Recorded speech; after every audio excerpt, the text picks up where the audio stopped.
à la gendarmerie et donc au GIGN la protection d'un secret d'État qui était celle de la vie privée du président, qui constituait effectivement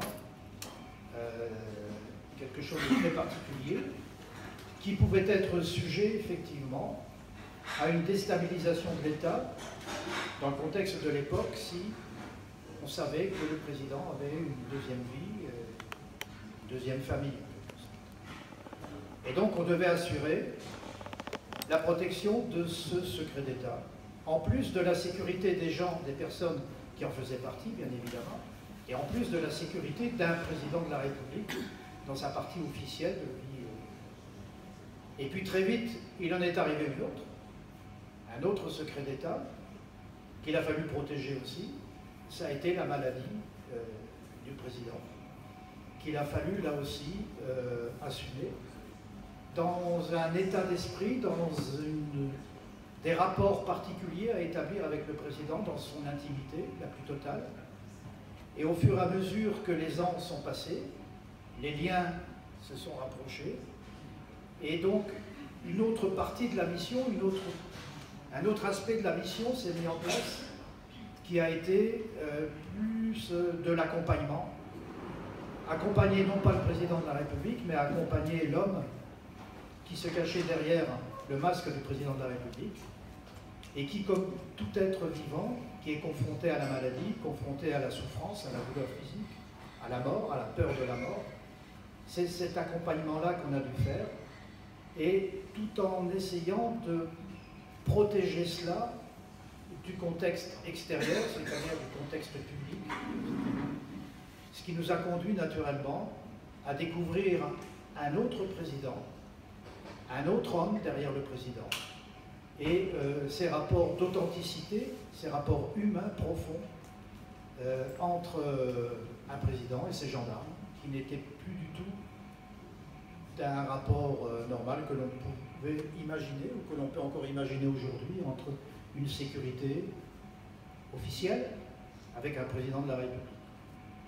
Donc voilà la mission, comment elle a évolué petit à petit, d'une mission classique, qui n'était pas trop, vu le contexte terroriste, qui reposait beaucoup sur une recherche d'efficacité par rapport à cette menace.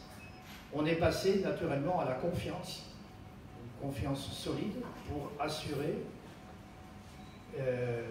toute la protection des secrets d'État pendant 14 ans.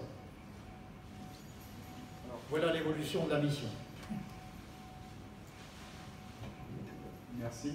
Il y a quelque chose qui m'a interpellé quand tu parles de la mission, de votre mission. On va faire le lien avec François Mitterrand.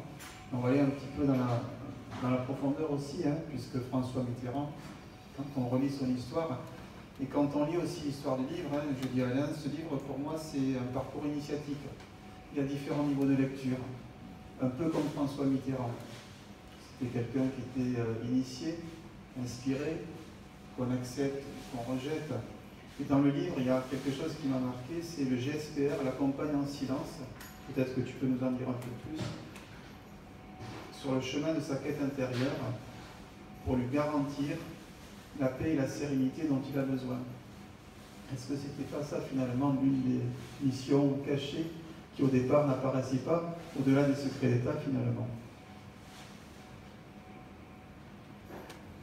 Alors, la mission n'était pas posée comme cela, bien entendu, et les rapports n'étaient pas établis de façon aussi claire à travers les paroles. C'est ce qui s'est mis en place progressivement. L'homme, Mitterrand, était, on le sait maintenant, à la recherche de la vérité, la vérité que chacun a en soi, et son parcours individuel dans cette recherche. Il a été initié dans le sens qu'il était ouvert aux forces de la nature, aux forces de vie, aux forces d'amour aussi. Et c'est quelqu'un qui effectivement a traversé l'histoire avec cela profondément ancré en lui, ce qui n'apparaissait pas forcément naturellement de l'extérieur, bien évidemment. et dans l'accompagnement que l'on a pu faire pour lui assurer et lui garantir un état d'esprit, un état de tranquillité. C'est à plusieurs niveaux. Tout d'abord au niveau matériel, au niveau, compte tenu de sa deuxième vie qui devait être protégée, il fallait que l'on puisse protéger les personnes et protéger cette vie privée sans pour autant l'empêcher de complètement profiter de sa vie privée par notre présence. Mais on devait lui garantir aussi la tranquillité, c'est-à-dire lui créer un espace et un temps où il pouvait se consacrer pleinement à sa vie privée, sa deuxième vie privée, en particulier la vie privée, notamment avec sa fille, Mazarine. C'était aussi ça notre mission, qui n'était pas exprimée, mais que l'on avait interprétée tout à fait naturellement, pour que, en plus, nous ne soyons pas un poids qui l'empêche que notre présence pourrait gêner dans sa façon à lui de vivre ces instants très courts, très brefs, où il pouvait pleinement profiter de sa famille, de sa deuxième famille, et d'être un père de famille. Si bien que derrière le personnage complexe et multiple du président, il y avait des moments où il devait laisser tomber son masque de président pour endosser celui du père de famille, qui revient du travail et qui doit venir se mettre en place là, dans un endroit, dans un lieu que l'on tenait protégé, et il pouvait pleinement, en fonction de ses propres résistances en lui, évidemment, pleinement exercer son rôle de père, son rôle d'amant, son rôle d'homme, hein, tout simplement. On avait ça aussi à mettre en place. Alors, naturellement, ce n'était pas écrit, hein, c'était pas dit ce que l'on devait faire. Mais c'est ce vers quoi la mission, petit à petit, s'est déroulée.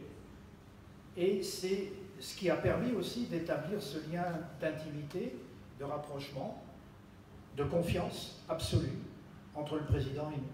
Voilà. Donc effectivement, notre rôle, c'était de lui donner de temps en temps ces moments où il pouvait se retrouver, mais où il pouvait aussi se retrouver dans un contexte plus solitaire, en contact avec la nature, où on ne devait pas le déranger, etc., etc. Et dans ces échanges particuliers, où il était seul, il pouvait parfois nous inviter à venir partager ces moments.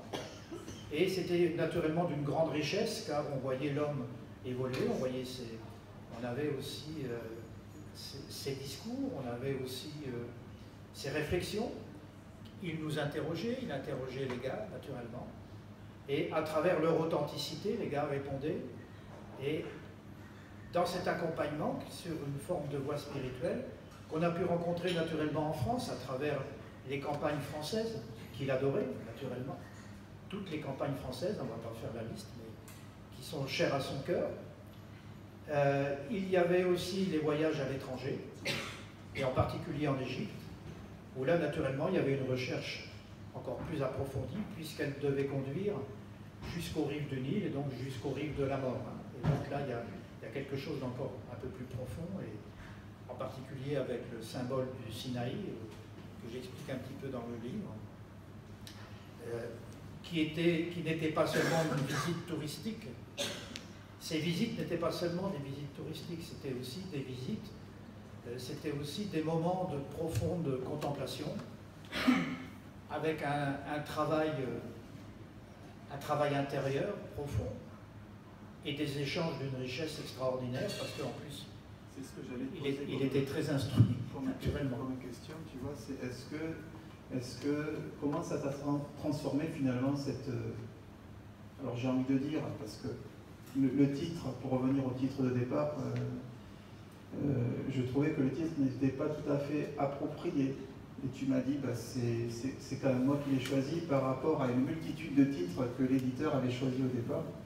Et le titre de départ, c'était quoi? Voilà. Tu peux peut-être aussi résumer l'état d'esprit de ce cheminement. Le titre au départ, c'était La Mission. Mon livre, je voulais l'appeler La Mission, car il y avait naturellement la déclinaison de toutes les formes de mission dont je viens de vous parler. Et la mission, il y avait effectivement cet accompagnement, puisqu'on a accompagné le président jusqu'aux rives de la mort, et même à Jarnac, il a tenu à ce que ce soit nous qui l'amenions jusqu'à son tombeau. Et ça a été pour lui une véritable demande, à laquelle il tenait particulièrement. Voilà. Donc c'est un symbole, mais c'est aussi une richesse, hein, une richesse humaine, un partage. Alors naturellement, il est particulier parce qu'il s'agit d'un président avec des gendarmes,